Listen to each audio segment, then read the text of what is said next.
Welcome into another episode of Odd Man Rush. Hope you're having a great week leading up to the holiday season and Christmas and New Year's and everything else in between. We're glad that you are joining us. If you're listening to us in the car, I hope you're getting where you need to go safely. As always, he's Kyle Diezel and I'm Will Highland, and it is December 22nd, 2025 when we are recording this. Probably our last show of 2025, Kyle. Maybe we'll squeeze one in before the end of the month, but probably not. We'll probably revisit it in January. But one of the things, Kyle, that I want to get your take on, and it's somewhat related to we are going to need a weather report, but we also need a report on the ice in Italy because you teased it on not our last pod, but the pod before, and you were one of the first people I knew to bring this up. What the heck is going on with the ice in the arena in Italy? But Yeah, but first, we do need a weather report.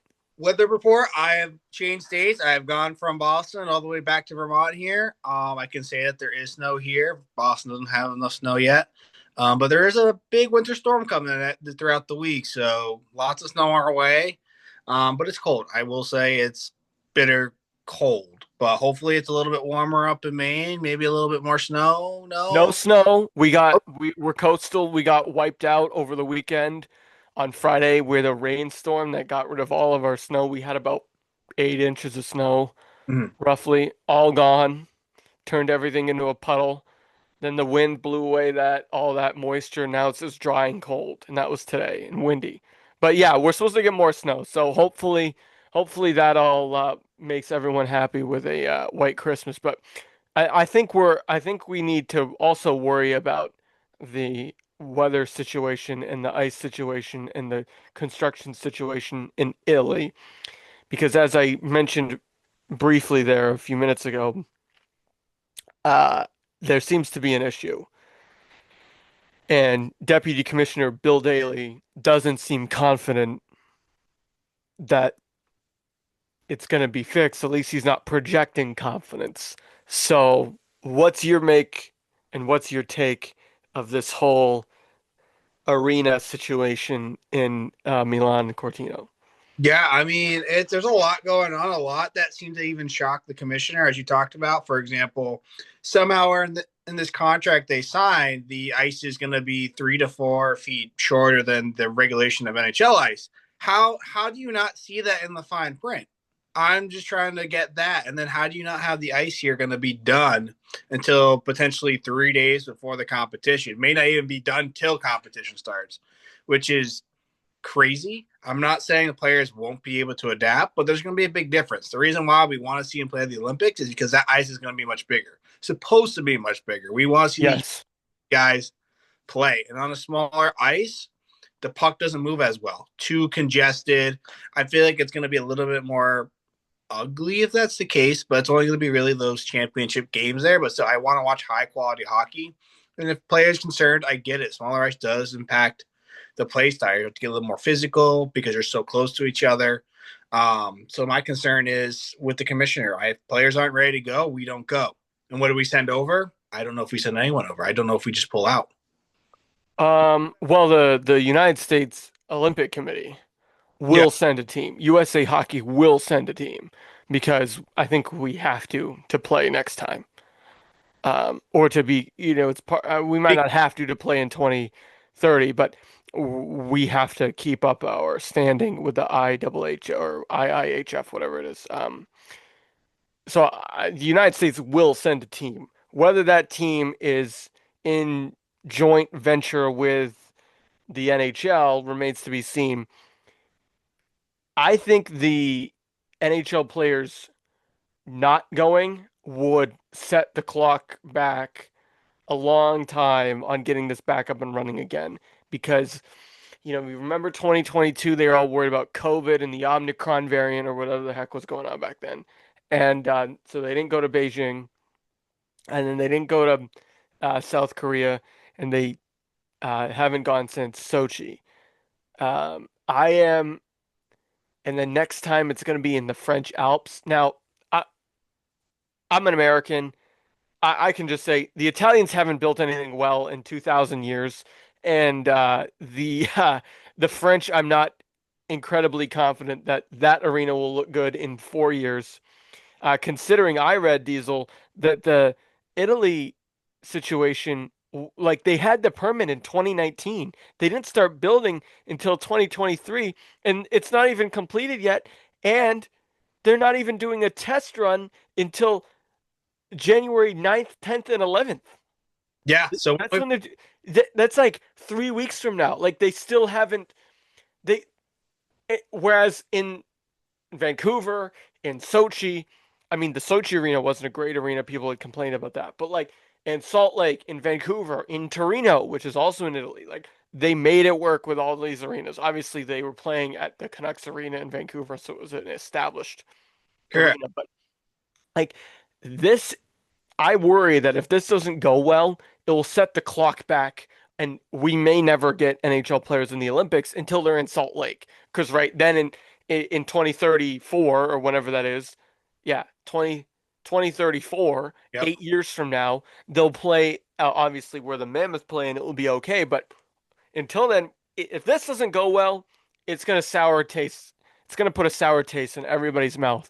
So that's what I'm worried about. Are you worried about the are you worried about the whole tournament being canceled? If because I think they will get it done, Yeah. but it just might not be the NHL might not feel like putting their players at risk. Like and in that case, we'd still have a tournament. It would just be a very It'd be a very different team.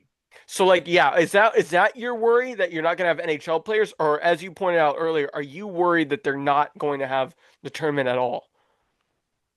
I think this will go through with the tournament. I mean, I don't know what other nations are thinking at this point. Like, are other nations like Team Canada worried about it? Or like other? Definitely. I mean, that's my concern. Also, you've built up this four nations from last year, and this is the hype of the Winter Olympics right now is coming into ice hockey, and I think a lot of fans are starting to feed into it. And now you just have this basically disgusting setup of how do you not setting up the arena and everything. Like for example, safety concern.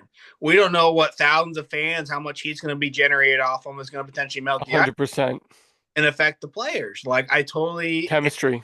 are not going to see the best of the best potentially, and that's what we want to see. This is the point of the Olympics: the best with the most advanced systems available to them, and we're not giving them that advantage. Right. If they're playing in the equivalent of your small town ice arena, you, it's not going to hold muster to the expectations because you're 100% correct. The way the Four Nations was built up over the last year, and you and I have been saying it on our show here for years, international hockey is the way toward it actually international competition is the way for sports to grow. It doesn't grow by having an NFL game in Italy or sorry, in Germany or in Brazil and whatever. Like that might grow micro fans, but the way you grow a sport is to have international competition amongst nations. There's a reason why soccer is the most popular sport in the world. It's because they routinely have international competitions, not just the World Cup, but they have continental competitions all the time. So hockey is trying to go that way, and the NHL has a vested interest in making sure that happens. And so they invested in the Four Nations face-off, which was basically put together without the IIHF. And the IIHF and the NHL have not gotten along historically, and this would certainly put a wrinkle in that. But I think, Kyle, what a lot of people don't understand is that the this is on the IOC and on the Italian organizing committee because when a city gets an Olympic bid, they put together an organizing committee called an O COG, I think, Yes. a committee of organ or something like that. Like it's the country organizing committee. It's for that country. So like every time you host the Olympics, there's a committee that's gets put together, and you work with the IOC and you work with your own Olympic committee to organize the games. And they've known for years that they're having the Olympics here, and this is on them. It is not on the NHL, and it is not on the IHF to an extent to figure this out. The IIHF has to okay everything for for the um for the tournament to happen, and the NHL to let their players go, and the NHLPA have to agree as well. And so I think there's a lot of hands in the pot here, and if the ice test, to your point, doesn't go well, and you don't know what the chemistry is going to be of the ice or the length, the meters versus feet versus whatever. Usually you're playing on wider ice. Now you're playing on narrow, short ice. It makes a difference, and it might hurt the tournament. Correct. But I I go think, going off of what you just said there yeah, about of a core or feature of an ice rink, that plays a huge factor. Yes, you can adapt to it, but if you're only playing on it for like let's say 1 or 2 games, like it's so hard to adapt that quickly to that environment. For example, let's say you're playing from a regular high school court and all of a sudden, oh no, I go play on a middle school basketball court. That's a huge difference in what the 3 point line looks like and what the inbounds line looks like out of bounds. That's a huge difference, and it's hard for you to adapt right away, especially if you're in the middle of a game. So especially if you're running plays and you have to be closer off the boards, you thought you had that extra foot. Your edge catches it, potentially offside, potentially a tripping call. It's going to throw players off here. not to mention your strides. Like when you do math in your head and you're like, okay, I think about football, right? Like in football, the defenders and the offensive players are constantly doing math because they know how much a yard is, right? When you're going for the first down in football, a yard doesn't change whether you're at SoFi or at Gillette, right? A yard doesn't change. Yard is a yard. And so you know in your head, this is how much. So same thing on a 200-foot NHL ice. Okay, 3 strides gets me to that puck, and I can beat that guy to that puck Yep. because I know 3 strides gets me to the boards. It might be 2.5, or it might be 5. You know what I mean? Like depending on where you are. Like if it's shorter, it's going to be less, right? But Correct. but that also means you got to slow down quicker because you got the boards and the goal line. I think they're going to take ice out of the neutral zone. But Mhm. again, if you're on a power play and you're setting up your entry, next thing you know, some guy, Quinn Hughes, is going to try and feed Matt Boldy, and he's going to be offsides because he's going to be way closer to the blue line Mhm. than he's used to. And that's going to hurt the game. So yeah, I agree with you. I'm worried about that. But I think the silver lining here in this entire situation is that the NHL is going to be more invested in making the World Cup of Hockey a thing. And I think the World Cup of Hockey is eventually going to become obviously not as big as the FIFA World Cup. But if you think about men's and women's soccer, sure, the Olympics are important, but the FIFA World Cup is their Correct. creme de la creme. That's what they care about. And I think Olympic hockey has been great in our lifetime, especially when we were teenagers and whatnot. But I think we are never going to replicate 2002, 2006, and 2010. It's just not. That was a different era. I think the future of international ice hockey at the best on best level, the future of that is a World Cup of Hockey in North America sanctioned by the NHL. I do not think it is the Olympics. No, I agree with that. It's got to be, you have two of the best, Canada, USA, right up there. So and then you bring more of Europe, some of these other nations into Yes, see this growth start to grow over time. I think it's just going to take some time to build it up. And right now, kind of, you're starting to see the fallback with the mishaps with the committee, which is kind of stalling this progress from happening. absolutely. I think in the future, what the NHL is going to do is they're basically going to circumvent the IHF as much as they can, and they're going to definitely circumvent the IOC as much as they can, and they're going to create a tournament in 2028, and they're going to build partnerships with the pro leagues in Czechia, in Slovakia, in maybe Russia. We'll see how that all works out. Yeah. And certainly Switzerland and Germany and whatnot, and Sweden and Finland. And they're going to make partnerships and say, hey, if the NHL players can't field the whole team, which is why like the Czech Republic didn't get a team at the Four Nations because there weren't enough NHL players to make a full roster. If they said, "Hey, your guys can play in our tournament, you know, as long as you guys are okay with it, we're okay with it," then you're going to end up with a best on best tournament that includes Switzerland and Latvia and the Czech Republic and Germany and maybe France, certainly Finland and Sweden, maybe Norway. You're obviously going to have the United States and Canada. And that's the future of it. It's not the Olympics every 4 years where the IOC is going to pick a random city and you're going to have to rely on the Italians to build an ice hockey rink. Are you kidding me? Cannolis, lasagna, they got that covered. I Building mean, an ice hockey arena, please. They have, like I said, they haven't built anything of value in thousands of years since the Roman Colosseum. Are you kidding me? I'm not interested in that at all. So, be able to change our green grass from our turf fields to grass here in the United States for the FIFA World Cup. They've got to do a better job over there and be able to handle these ice regulations. That's just my thoughts on that. So yes. we can definitely make this a better thing going forward. And this is a topic for another show, but like I'm just gonna throw this in real quick because I think it goes off what you said. Like, obviously we're North Americans and we're biased, but like there's a reason why like this World Cup that's gonna happen, the FIFA World Cup that's gonna happen in the United States is gonna be awesome because it's gonna happen in the first world with countries that know what they're doing. Canada, the United States, even Mexico, like we understand what we're doing with infrastructure. So like that's going to go really well. The Olympics in Los Angeles are going to go really well.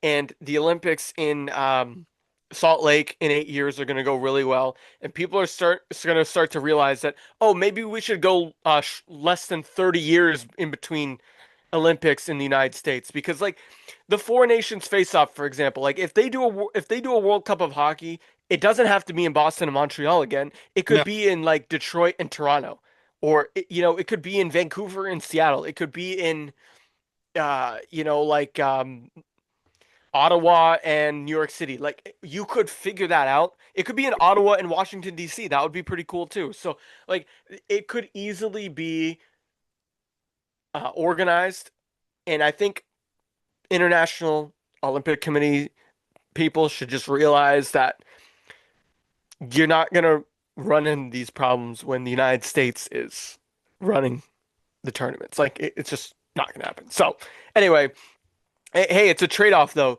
You want to go to Italy and deal with the beautiful Alps and the gorgeous infrastructure they have that was built, thousands of years ago and look at have a nice pasta or whatever. That's awesome, but you're going to deal with an ice hockey arena that looks like it's, for midget hockey in, Saskatchewan. Like it's not really set up for this. So anyway, that's my take. Any other thoughts Now, in the Olympic last take mess? for FIFA of implementing here in the United States is going to be a huge growth for the promotion of soccer in general, of the sport. You're bringing Definitely. nation, as you talked about, being a world class civilization, being able to hold all these events in multiple areas in the East or North America in general. But you're bringing soccer to the United States that has never been a very popular sport. And this is a great way to promote soccer for young athletes to grow up. And I think this is going to be the start of what the NHL needs to do to start advancing this ice hockey adventure to do for people outside of North America. So going forward, as you mentioned, the growth of the sport. Yeah, totally. And I 100% agree because like there are parts of the country where hockey is extremely popular. Like obviously New England, Minnesota. I'm just speaking about the United States here. In Canada, that speaks for itself. But in the United States, like New England, Minnesota, really like New York, upstate New York, certainly Michigan, Mm-hmm. Wisconsin. Um, but like, think about some of the best players in the country, like they're like Austin Matthews is from Arizona. Like Mm-hmm.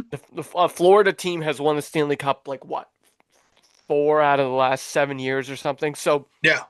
like I think I think for hockey to grow in the United States, having a NHL best on best tournament in the United States frequently, or at least in North American time zone, is going to go a long way because soccer is really popular in some areas of the country, and it's going to grow to your point because the barriers to entry are low. You don't have to spend hundreds of dollars on equipment to like you do with hockey. However, hockey has that edge over soccer right now because people still lump the NHL in with the big four when they talk about the leagues. It's clearly the fourth of the four, but in some markets, it might be the second most popular one. Correct.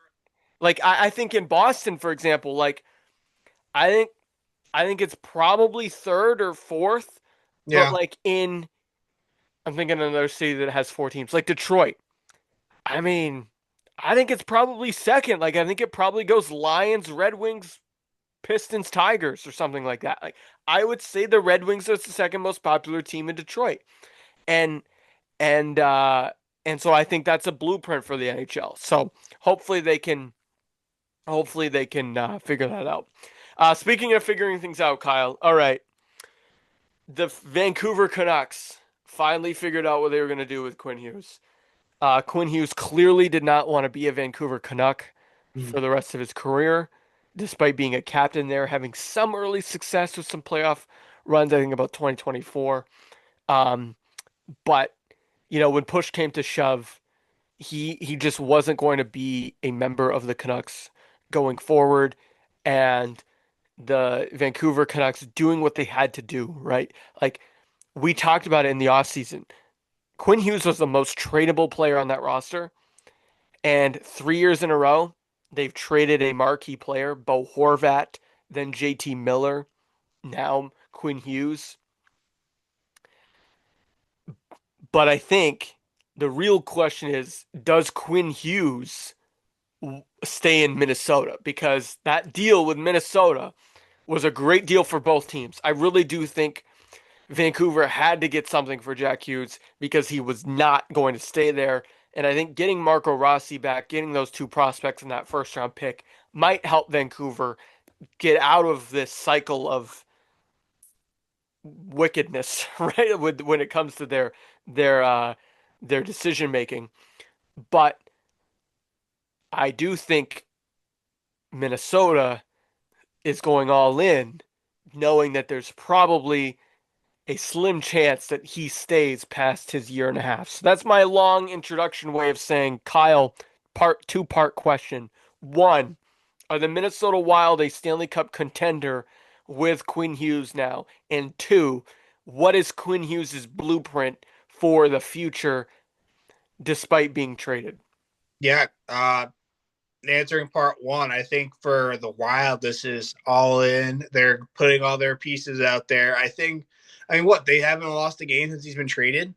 I think they Yeah, they fought. So whipped our ass. I think he's changed that locker room itself down there and say like, hey, we can win this. It's a different mentality having some guy like that. Like I said, you're training for a captain.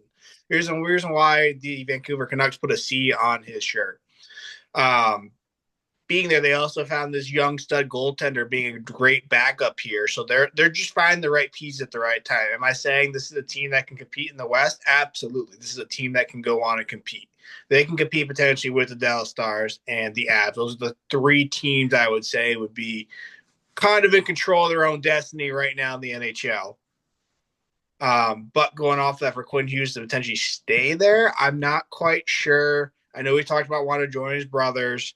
I just don't know what it looks like for him. I think it depends on how much success the Wild have to him potentially to say, like, hey, I would stay. Meaning they make Right. a deep playoff run the next 2 years, this year and next year. Yeah, totally. And I agree. I agree with everything you just said. My big concern for the Wild going into the season was, wow, they've got this Kirill Kaprizov contract situation. I'm not sure how that's going to work for them. They've kind of been up and down. They've been really disappointing. Their goaltending post Flurry. Not really sure what that's going to look like. Um, some of their players that I like Joel Eriksson. I think he's really underrated. Obviously, Matt Boldy, we're fans of Brock Faber, etc. Um, but like I was kind of wondering what this year would look like. Like I thought Nashville would be better. I'm an idiot. Like I thought we both thought St. Louis would be better. They're No. clearly one of the worst teams in the league. So like I was a little bit wrong about the Central. I mean we thought Colorado would be good. I didn't think they would be this good. So and Minnesota has entered the chat, right? Like they are a hockey town. I would put them in that list. Obviously, I think the Vikings and Twins are very popular up there. The Timberwolves, I've spent a lot. I've spent some time up there. They have a history, but like I would put the Wild. The Wild are super popular in Minnesota. Like as I mentioned a few minutes ago, that's a hockey state. Um, they develop a lot of hockey players uh, in that state.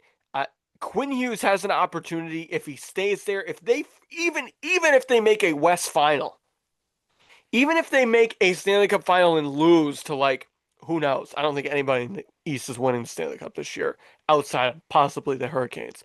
But if they do that, then Quinn Hughes is the man.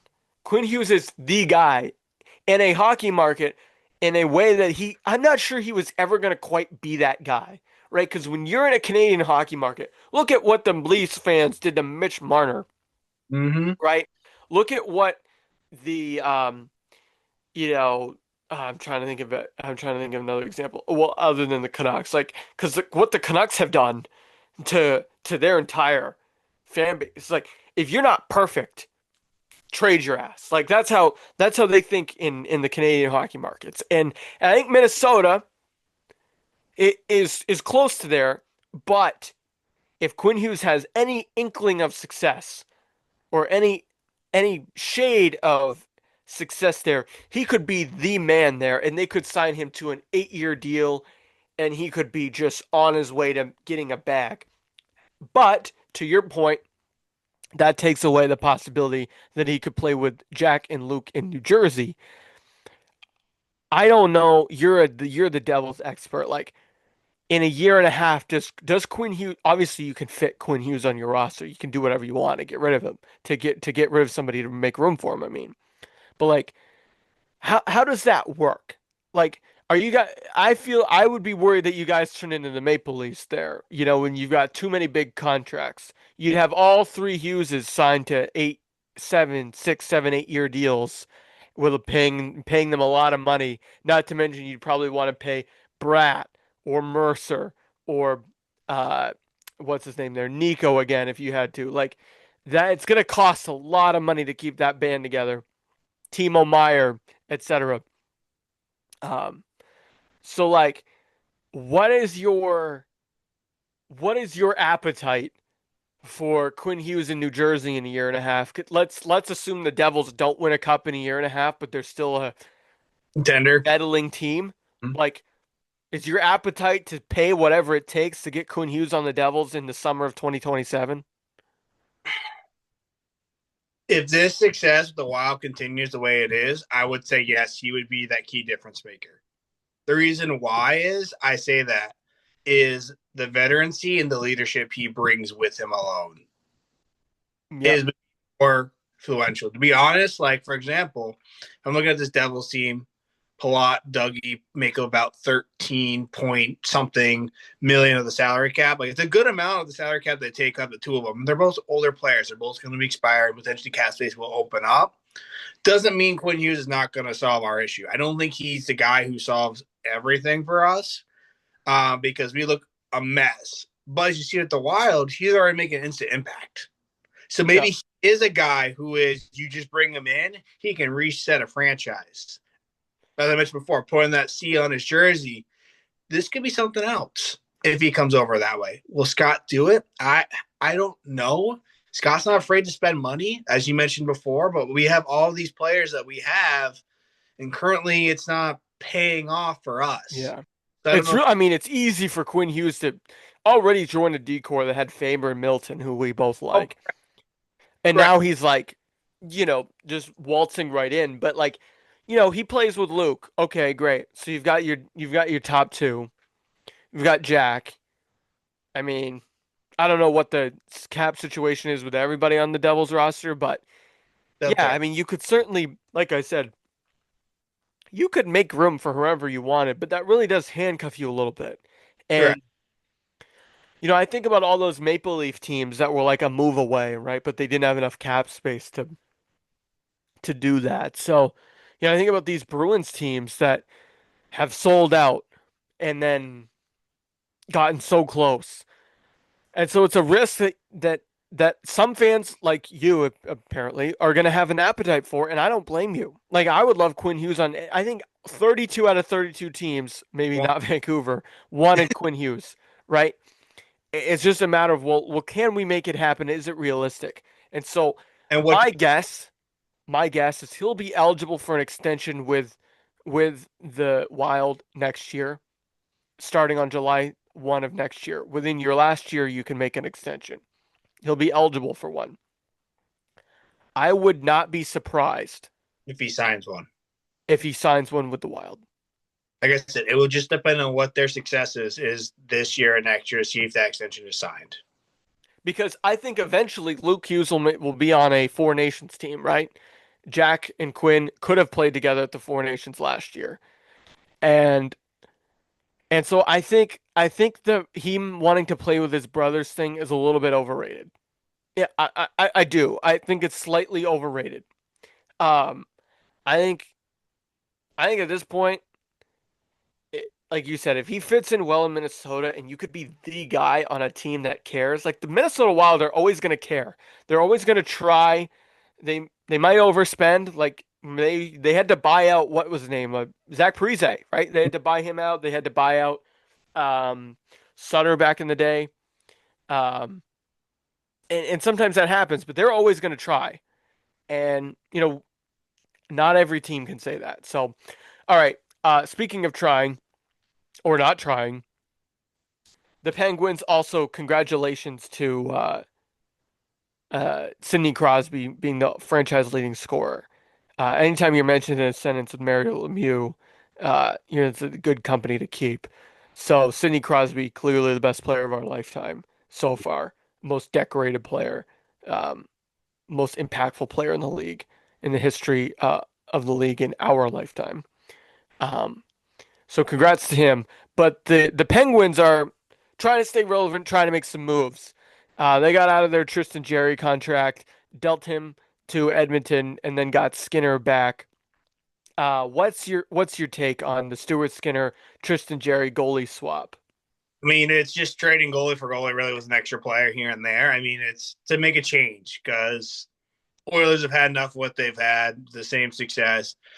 Pittsburgh's had the same success having Terry there. So it's time for a change. So the two teams make a trade to hopefully help each other out, assuming Tristan is a better goaltender stat wise than Skinner. Now we're not going to know now just because, as we've seen before in Tristan Ajari's career with injuries, he's out on the He's IR. already hurt. Yeah. And we've seen that in the last couple of years. Any Pens fans out there know that he's very injury prone. So we're not going to know how great this is going to be. Right? I mean, right now for the Oilers, they're going to have to be averaging 5 to 6 goals to keep themselves in it. Like it's just, is this something standable for the whole year? Potentially, but then it wears on you as we've seen in the last 2 years in the playoffs. It's really taking a toll for them to have to battle back almost every other game. For the Pens, they're in a pretty decent spot. The Metropolitan is still pretty wide open for any team to take control of. For the Oilers, it's going to be tough. I don't know if there's any true winner in this besides the Pens getting out of that awful contract. Yeah. Yeah. I mean, the Penguins are they're hopping along. They're digging their heels in, right? Like they want to do right by their stars. They want to try and they're again that's why I segued in. They're another team that tries, right? They're always going to try and make it. Like just like the Bruins, just like the Tampa Bay Lightning, like the LA Kings. Like they're always going to do what they can to help their team right now. Like they're not worried about 5 years from now. And they're not, and they're clearly not. And neither is Edmonton, right? Like Edmonton's like, look, the Stuart Skinner thing's not working. Like we benched him in the playoffs last year. He's hot or cold. It's just not working. And we're gonna roll with what we've got. Now Cal Pickard has played well in relief. Tristan Jerry. I mean, I'm not. If I'm an Oiler fan, like I'm not jumping up and down booking the parade after this trade. And, Yes. and I think for Edmonton, that's your consideration, right? Because we were talking about contracts earlier with Quinn. You've got McDavid for what, 2.5 more years this year, and then two more. Like, and then you're gonna go through this whole thing again, like we talked about. Uh, McDavid, Draisaitl, Nugent Hopkins, like they've had a lot of cracks at the can. Tristan Jerry, I'm not sure in the playoffs how well I'd feel about Tristan Jerry. Like, this isn't like when they had Matt Murray and they made the cup and won the cup like the Penguins did in like 2016 or something. Like they they know just as well as anybody that these goalies in the playoffs, it's like feast or famine. Like once in a while you'll get Aiden Hill. Other times you're gonna need a Bobrovsky back to back years. That's just how it goes. And and I think goaltending is really fickle, and I think if you're a Penguins fan, you're like, look, we're trying, we're this Tristan Jarry thing wasn't working. And if you're Edmonton, you're saying this Stuart Skinner thing wasn't working. We might as well try and see if a change of scenery helps them because sometimes a change of scenery does help a goalie. Like Brandon Bussey in Carolina has had a pretty good season, and Linus Ullmark when he came to Boston in 2021 had a pretty good career with the Bruins. Won a Vezina Trophy. It helped him, and I think sometimes it helps, but it like Jonathan Quick at the end of his career, ending up with the Rangers, be, becoming a serviceable backup. I think that's what they're hoping for. They're hoping for the change of scenery effect, but I mean, if I'm an Oiler fan, I'm not going into the playoffs extremely confident about Tristan Jarry being my goaltender. I mean, potentially, if you also got to face either one of those three teams you mentioned before out there in the West, if you got to go in, potentially be a wild card, if you've got to run through basically Yeah. potentially Dallas, potentially the Avs, potentially the Wild, I'm currently would take my chances with those three Yeah. teams, the Oilers, right now. Not to mention the Kings, not in their own division, or the Ducks if they still remain good. Like, yeah, it's not a given. No, And but hey, once in a while we see this. Things have to happen. You have to try and make trades. So it happens. sometimes trades. Hopefully, something happens. Speaking of potential trades that should potentially go on here and happen in the future, what is going on with our other Canadian friends over there in Toronto? What is the whole, I don't know if to call it a mess. Mitch Marner has left, gone over to the Knights. He seems happier. They're doing okay. They're not doing great, but they're having a lot more success than Toronto is. I think Toronto right now is last place in the Atlantic, if I remember Oh, correctly. Buffalo still is, but yeah. But still at the bottom, this team Yep. is looking at all what we thought it was going to. We've harped on it all year long. This is not going to work out. What do you think is going to happen here? Yeah. Well, I mean, we could do like we joked last time. We could do an entire show in May if they don't make the playoffs about how to blow up the Leafs. At this point, hold on, I'm looking for my Christmas card that I sent to Austin Matthews. Oh, couldn't find it. Uh, just like he couldn't find the puck in the slot in the Four Nations face-off final. I don't know why I thought in TD Garden of all places, Austin Matthews would rise to the occasion. What a fraud.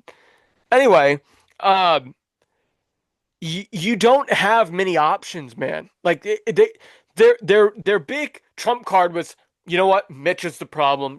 Actually, first of all, it was Sheldon Keefe is the problem. Then we realized it wasn't Sheldon Keefe. And then they said, oh, you know who's really the problem? Mitch Marner. Even though Mitch Marner actually was probably the best out of the core four at showing up consistently in the playoffs. Look it up if you don't believe me. So they let him walk. Actually, he was going to walk anyway because they treated him like garbage. And so now they've got Nylander, who makes a ton of money and is streaky. They've got Austin Matthews, who seems to randomly be hurt a lot now. And they have old man Tavares, who's easily past his prime. Although, I will say, Tavares is having a decent season. Um, but they brought him back on the cheap, right? Like, this is what, and I like Matthew Nyes, but can you build your team around Matthew Nyes in 5 years? I don't think so. I think he's a top six player, but I don't think he's somebody you build your team around.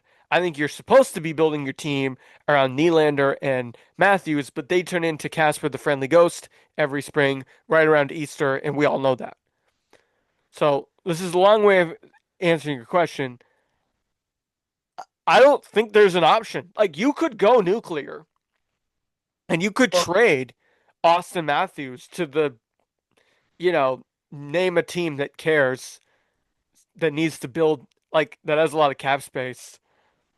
I don't know, the Ducks, the Hurricanes, like a team that's good or really good. Maybe you get some first round picks back. Austin Matthews is from the Southwest. Like, could you trade him to the West Coast? I maybe. mean, I don't think I'd do that because I think that's going full nuclear, and I think there would. I'm not gonna make that joke. I was gonna I was gonna make a joke. Um, you know what? Screw it. I'm gonna make that joke. If they trade, if the Leafs trade Austin Matthews, Mhm. despite all the Toronto fans that love him and hate him half the time, if they do that, those fans will make January 6th look like a walk in the park. Like they will literally lose their minds.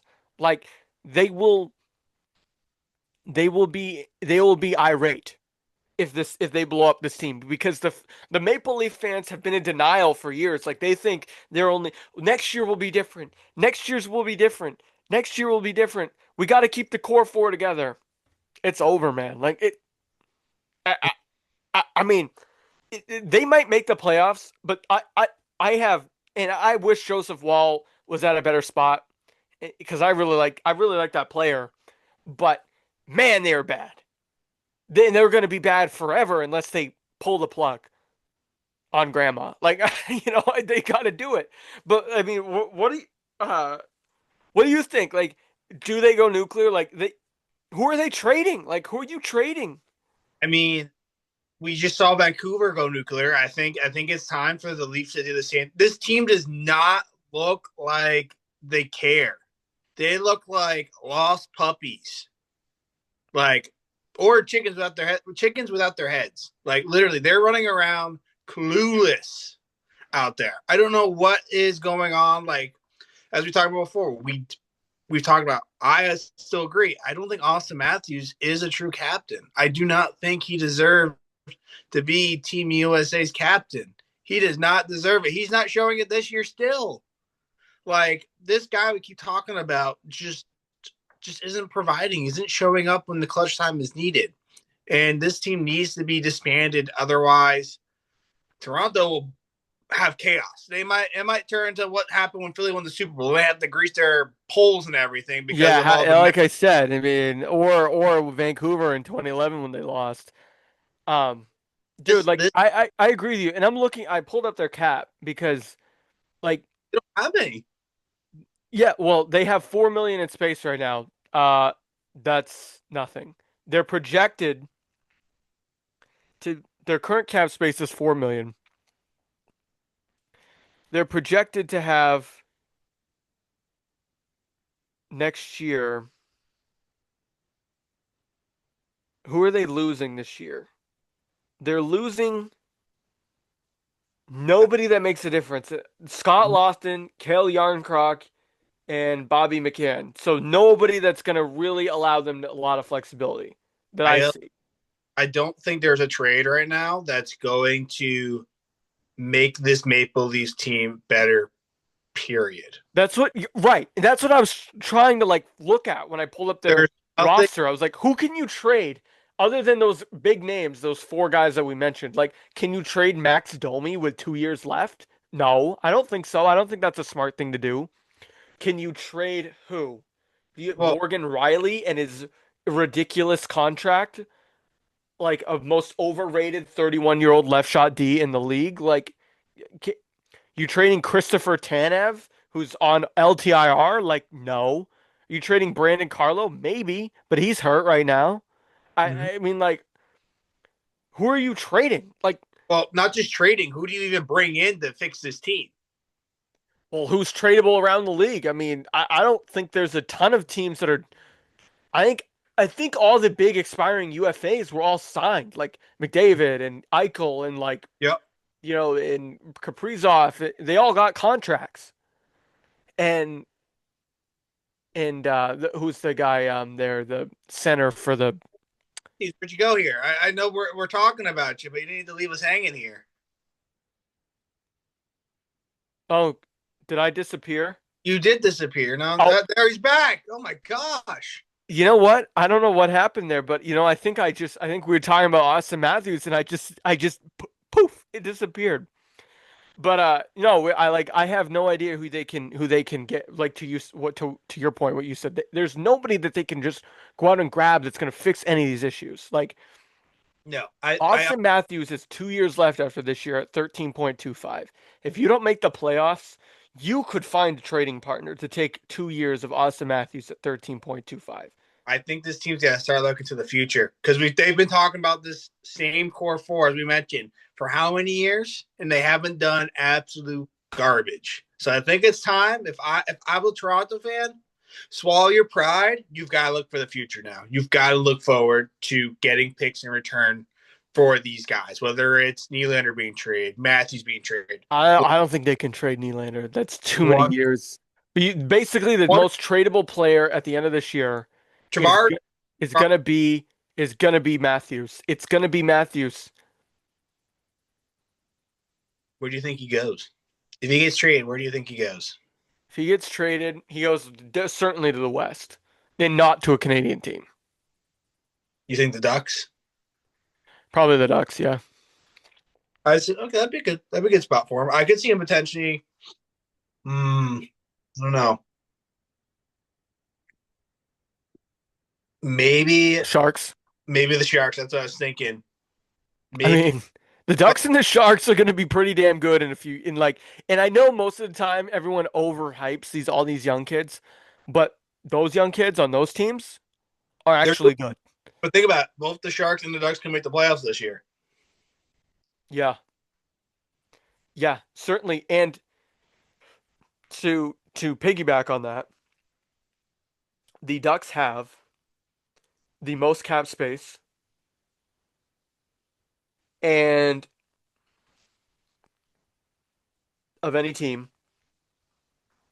and the With the well, Sharks, actually, do they? I'm doing some math here.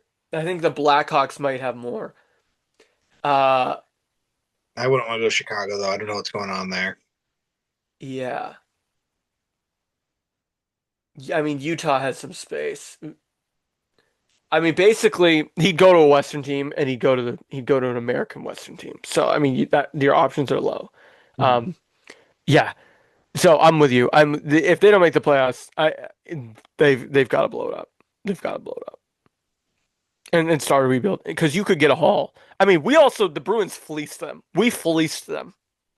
Gave them Brandon Carlo, who I like. We got a first round pick this year. Great year to have a Maple Leafs first round pick. Now it's top five protected. I don't think they're going to be that bad. And then we got Fraser Minton, who looks like he's going to be a solid NHL third line center for us for a decade if we want him to be. So that's perfect. And did you have anything else on your agenda? Let's see. I don't think I had anything else besides those big things there. I All get right. Well, I have a closing question for you. okay. Christmas is coming up. The big man's arriving down the chimney. If he could bring a gift for the New Jersey Devils, one gift, what is he bringing the New Jersey Devils? Ooh, what does he bring into Jersey? Ah, man. I'm gonna go bold here. He's gonna bring us Austin Matthews. He's coming to Jersey. Our picks and our prospects, just like the Rams say, F them picks. Future prospects. We'll give him Dougie Hamilton. We'll add some defense for him. He got an okay contract. Still better than Austin Matthews. Still going to open up some cap space for him. He's coming to Jersey. We're happy to take another center. Moves Hughes to the wing. Everything's great in Jersey. Everything's great in Jersey until you play the Hurricanes in a playoff series and he turns into a pumpkin at midnight. But anyway, that's a bold take. I'm going to go a little bit less crazy, and I'm going to say give me 2026, 2027. This is an IOU from the big man, from Santa Claus himself. This is an IOU from my fellow Irishman. A James Higgins a year from now being a Calder Trophy candidate. Ooh, okay. Now, James Higgins might go back to BC. That's okay if he does. But if James Higgins comes to the NHL next year, I want that's my Christmas wish. What is This year, the Bruins, whatever they do, as long as they're not horrible, if they miss the playoffs and they're the ninth team, I really don't care. So that is what it is. But as that long as that's Buffalo? yeah, as long as yeah, as long as the Bruins just show that they're making improvement. And look, like I know we said this off camera, but like to our fans out there, don't pay attention to the standings right now. Wait until after the Olympic break because it's a seesaw. There's no continuity with it. So just as long as your team doesn't lose like more than three in a row and like continues to like play 500 hockey, you're going to be in the mix heading into the trade deadline at We'll this point. just to reiterate, just to make a correction from earlier, the Maple Leafs are below the Sabres. So Are you serious? The Maple Leafs and the Blue Jackets, 34 for Blue Jackets, 35 for the Maple Leafs. Buffalo has 38 points. Same. Wow. Now that could change like tomorrow, but or by the New Year's, but that's wild. No pun intended. The Bruins have struggled a little bit recently, but they're hanging around. I mean, basically everybody except those teams that you mentioned are in it in the East. We talked about would we ever? I don't think when we started the podcast for this year for the season, we did not think the Maple Leafs would be this low. Right. We thought they would be a third, fourth seed in the East. Correct, Yeah, but because that's what they do. They win in the regular season. But yeah, gosh, crazy. Crazy. All right, so you somehow for some reason want Austin Matthews under your Christmas tree. I want James Higgins to be a stud. That's what I want. It would also be nice if in my stocking we had a backup goalie who didn't suck. I mean, I still think we I mean, won the Allmark trade because Allmark has been brutal. He's been statistically like the worst goalie in the league. hey, if we could just get some younger goaltenders, I wouldn't mind. We've got what 35-year-old, 32-year-olds. So Oh yeah, like, yeah, yeah. The AARP catalog. That's what's coming under the Christmas tree for Sheldon Keefe's goaltender room. oh my gosh. All right, buddy. Well, this is fun. I'm glad we had a chance to do a pod before the end of the year. Oh, I disappeared again. Talking about Austin Matthews. All right, I'm back. Um, so yeah, I hope we have a chance. We'll reconnect. We're gonna go to a game Mhm. together, and to our fans, 2026. We've got merch coming, boys and girls. We've got merch coming. It's been a long time coming, but I actually found a supplier that makes good merch. So yeah, we're gonna have merch for sale. We'll have online. We'll have more info about that in 2026. But we appreciate you all skating with us in 2025, um, and looking forward to 2026. Kyle, Merry Christmas, Happy New Year. Merry Christmas, Happy New Year as well. All right, all you puckheads have a great rest of your year. This has been On Man Rush.